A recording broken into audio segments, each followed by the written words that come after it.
Hello class. आज हम बात करेंगे कॉमन मिस्टेक्स जो डेवलपर्स जावा लैंग्वेज में करते हैं।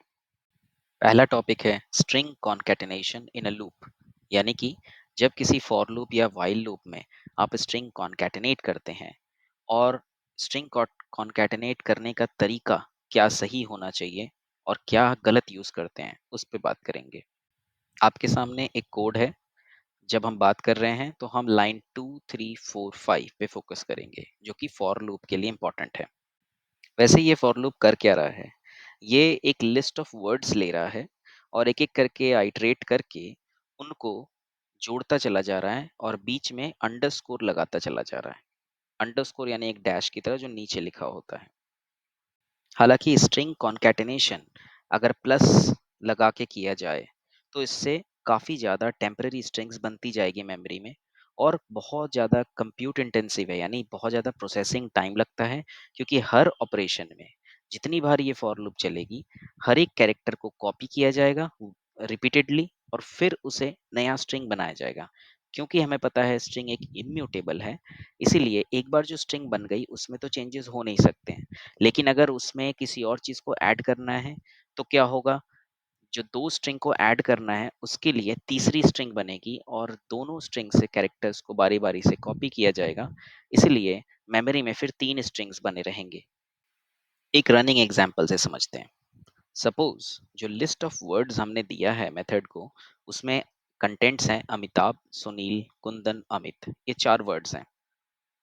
तो फर्स्ट आइट्रेशन है, उसमें पहला वर्ड अमिताभ सेलेक्ट किया गया लिस्ट से और मैसेज अभी एम्प्टी है, इसलिए स्टेटमेंट के अकॉर्डिंग मैसेज तो एम्प्टी है तो एम्प्टी से कोई बाइट, एरे, कोई भी कैरेक्टर कॉपी नहीं होगा।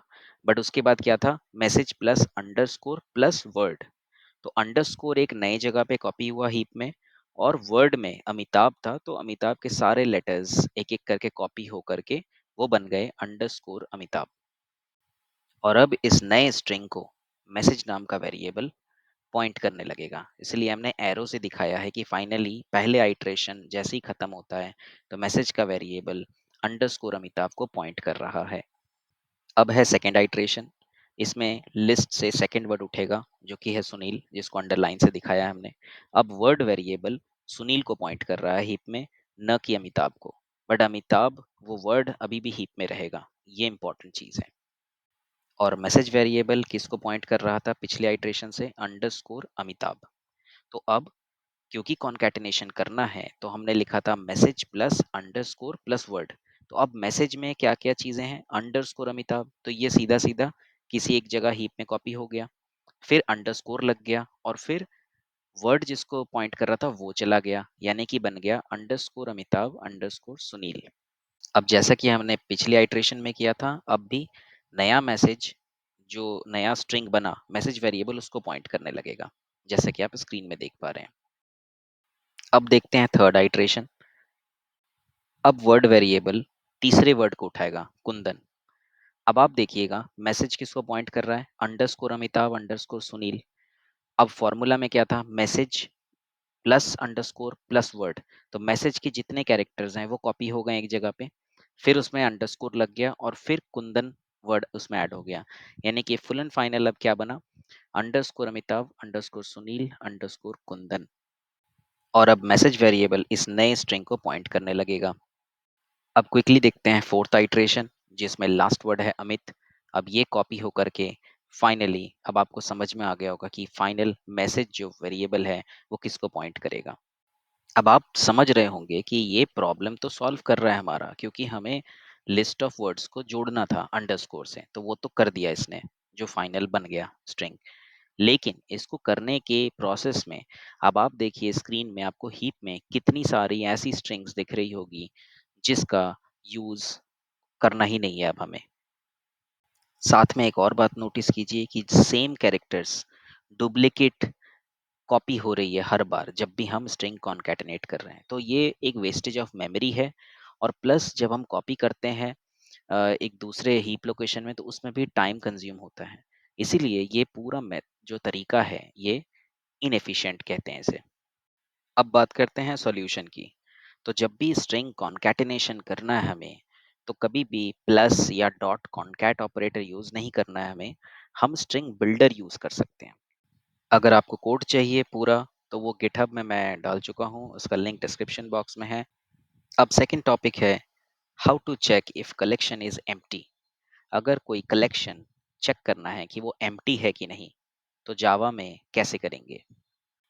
मैंने कई डेवलपर्स को देखा है, वो इस सिचुएशन में दो तरीके से कोड करते हैं।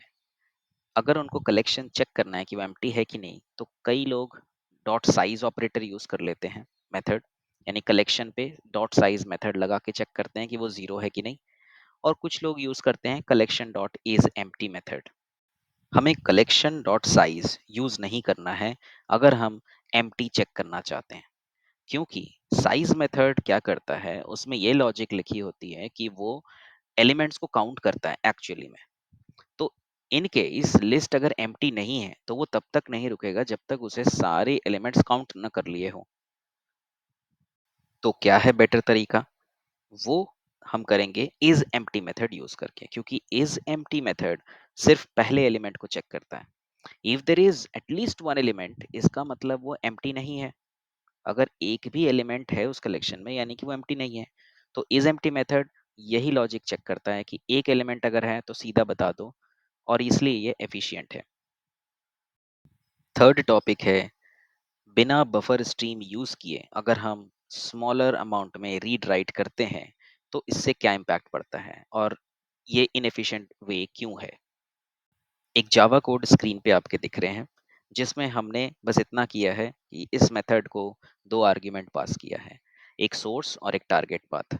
इसका काम इतना है कि सोर्स पाथ में जो भी फाइल है उसको रीड करके टारगेट पाथ में एक फाइल बना दे और कंटेंट को ट्रांसफर कर दे।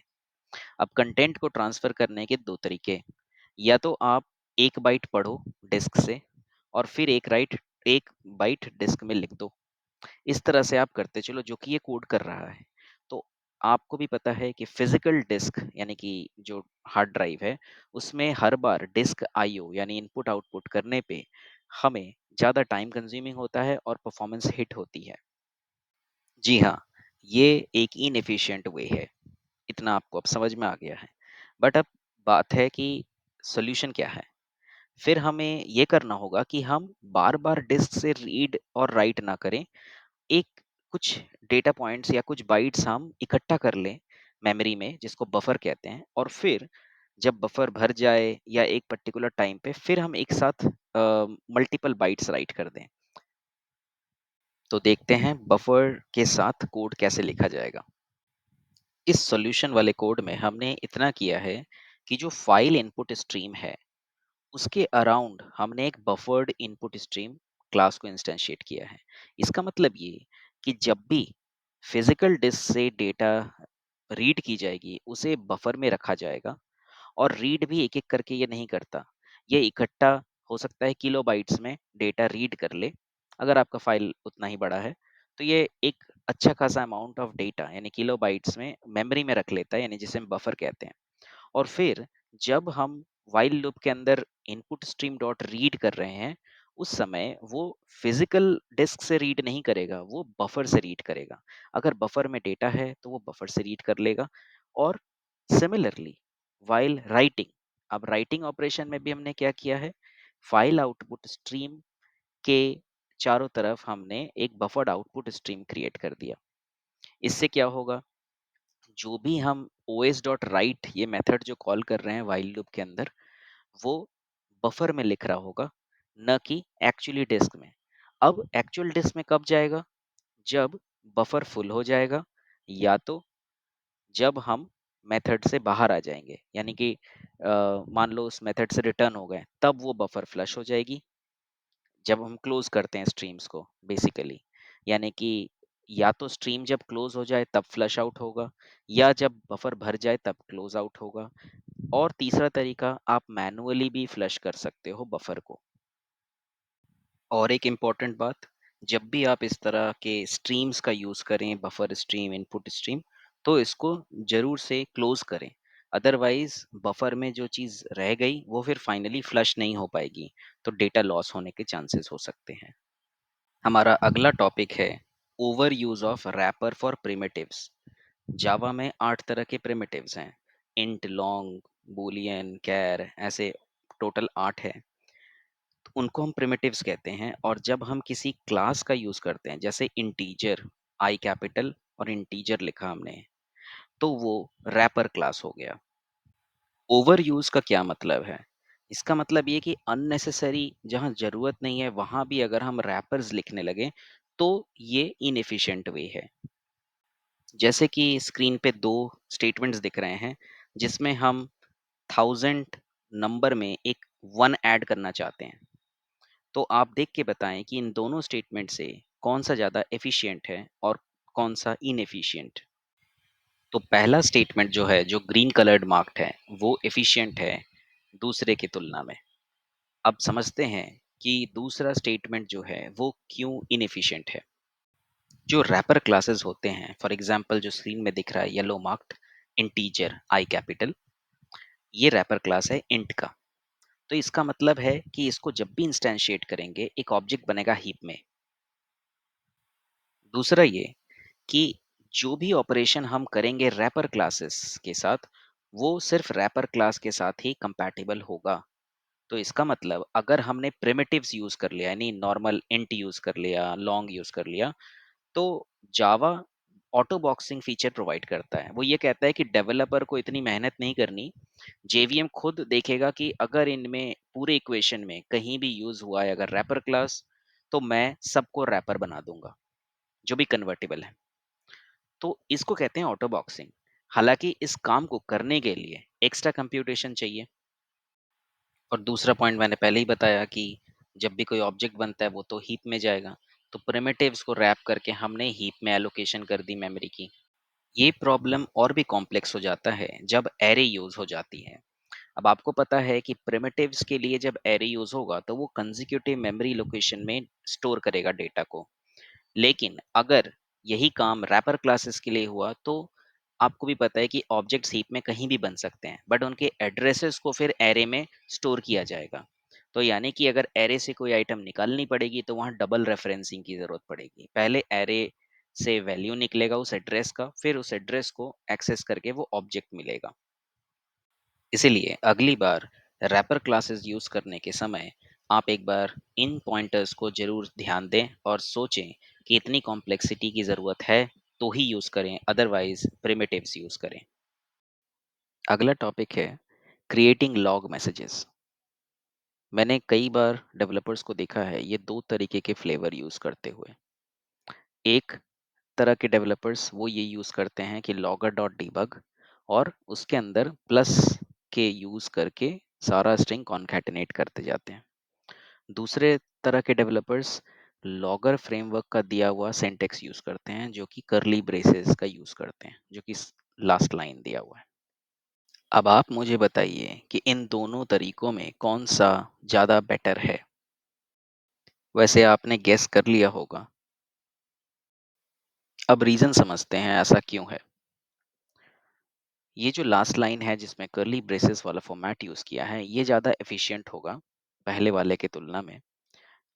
क्योंकि जब हम लॉगर डॉट डिबग के अंदर अगर हमने प्लस ऑपरेटर का यूज किया स्ट्रिंग कॉन्कैटिनेशन के लिए, तो अगर लॉगर का डिबग लेवल ऑफ है तो भी वो ऑपरेशन इन मेमोरी कंप्यूट की जाएगी। ये सुनने में थोड़ा अजीब सा लगेगा, बट ऐसा होता है। और साथ में टू स्ट्रिंग भी कैलकुलेट की जाएगी। और आपने देख रखा है कि स्ट्रिंग के ऑपरेशंस करने पे मल्टीपल स्ट्रिंग्स हीप में कलेक्ट हो जाते हैं। बट जब डेवलपर्स ये स्टेटमेंट लिखते हैं तो उनका शायद ये सोचना होता होगा कि हम तो जब डिबग लेवल ऑन करेंगे तब ये प्रिंट होगा। पॉइंट है कि ये प्रिंट तब होगा जब डिबग लेवल ऑन रहेगा, बट अंदर का कंप्यूटेशन जो टू स्ट्रिंग है या कॉन्कैटिनेशन है, ये फिर भी कंप्यूट होगी even if the debug level is of. तो अब बात करते हैं सॉल्यूशन की। सिंपल है, जो फ्रेमवर्क ने सिंटेक्स दिया है उसका यूज करते हैं विद कर्ली ब्रेस। और जो भी ऑब्जेक्ट को प्रिंट करना है वो हम असाइन करेंगे कॉमा के बाद, जो ये सॉल्यूशन के अंडर लिखा हुआ है, स्क्रीन पे भी दिख रहा है। इस लाइन का यूज करें, प्रैक्टिस में लाएं, तो आपका कभी भी कंप्यूटेशन तभी होगा जब ये डीबग लेवल ऑन होगा। ये फ्रेमवर्क इंश्योर करता है।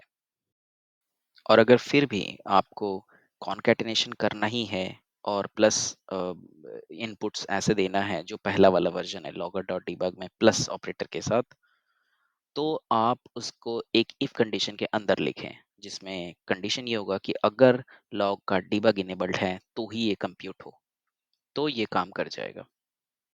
बाकी ये आप पर है कि आप किसको क्लीनर अप्रोच मानते हो।